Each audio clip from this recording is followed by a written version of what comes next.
Assalamualaikum warahmatullahi wabarakatuh. Perkenalkan, nama saya Tasa Permatahati dengan NIM 031122300010. Di sini saya akan memenuhi tugas akhir dari teori akuntansi dengan dosen pengampu Ibu Trisanti Eka Putri, SMSI. Tugas yang diberikan yaitu menganalisis jurnal terdahulu. Jurnal yang saya ambil adalah analisis pemahaman mahasiswa terhadap konsep dasar aset, kewajiban, ekuitas, dan jurnal dalam meningkatkan efektivitas praktik kerja lapangan. Berikut adalah penjelasannya. Yang pertama ada identifikasi jurnal. Yang pertama ada nama jurnal. Jurnal ini bernama Journal of Applied Accounting and Business, volume 5, nomor 2, tahun penerbitnya 2023. Judul jurnalnya itu analisis pemahaman mahasiswa terhadap konsep dasar aset, kewajiban, ekuitas, dan jurnal dalam meningkatkan efektivitas praktik kerja lapangan. Penulis yang pertama itu ada Nadip Yonas Umarha, yang kedua Dita Marita Risi, yang ketiga Vera Sriyuniati, yang keempat Ermatati Hatta. Lalu ada pendahuluan jurnal. Di sini jurnal ini ada dengan adanya fenomena tidak semua mahasiswa akuntansi memiliki pemahaman yang matang mengenai konsep dasar akuntansi. Padahal konsep dasar akuntansi sangatlah krusial dalam pelaksanaan praktik kerja lapangan. Ketika perbedaan latar belakang pendidikan antara SMK akuntansi versus non-akuntansi menyebabkan banyak variasi dalam menerapkan konsep dasar akuntansi ke dalam praktik kerja nyata. Hal tersebut berdampak pada efektivitas PKL.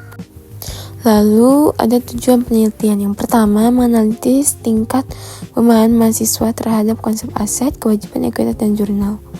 Yang kedua, mengidentifikasi kondisi pemahaman mahasiswa saat menjalani PKL.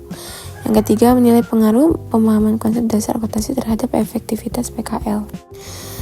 Dan di sini metode penelitian yang digunakan yaitu yang pertama, metode jenis penelitiannya itu deskriptif kualitatif, pendekatannya interpretif, informannya 30 mahasiswa tingkat akhir D3 dan D4 akuntansi.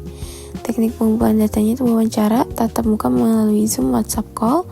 Analisis datanya itu reduksi data, penyediaan data, dan penarikan kesimpulan atau analisis tematik. Setelah itu kita masuk ke hasil penelitian dan pembahasan. Yang pertama, dari sisi pemahaman konsep akuntansi ya. Yang pertama itu dari segi aset. Mayoritas mahasiswa akuntansi memiliki pemahaman mengenai definisi dan klasifikasi konsep dasar akuntansi. Namun, ada yang kelemahan pada penerapan kasus nyata. Yang kedua, kewajiban. Pemahaman mengenai kewajiban dilihat cukup baik, tetapi memiliki kesulitan dalam pengakuan dan dampak transaksi. Yang ketiga, ekuitas. Konsep ini sulit dipahami, terutama dalam pengakuan ekuitas. Yang keempat, jurnal. Banyak mahasiswa sulit dalam pengerjaan jurnal, penyesuaian, dan penerapan kasus yang kompleks. Lalu ada dari segi efektivitas PKL. Mahasiswa dengan pemahaman konsep dasar yang kuat itu biasanya dapat beradaptasi dengan cepat, lebih akurat dalam penyusunan jurnal dan laporan keuangan. Yang ketiga, mampu memecahkan masalah akuntansi di tempat PKL. Lalu, kalau misalkan sebaliknya, mahasiswa dengan pemahaman yang rendah itu cenderung pasif, sulit menghubungkan teori dan praktik, dan membutuhkan bimbingan yang intensif dari pembimbing PKL.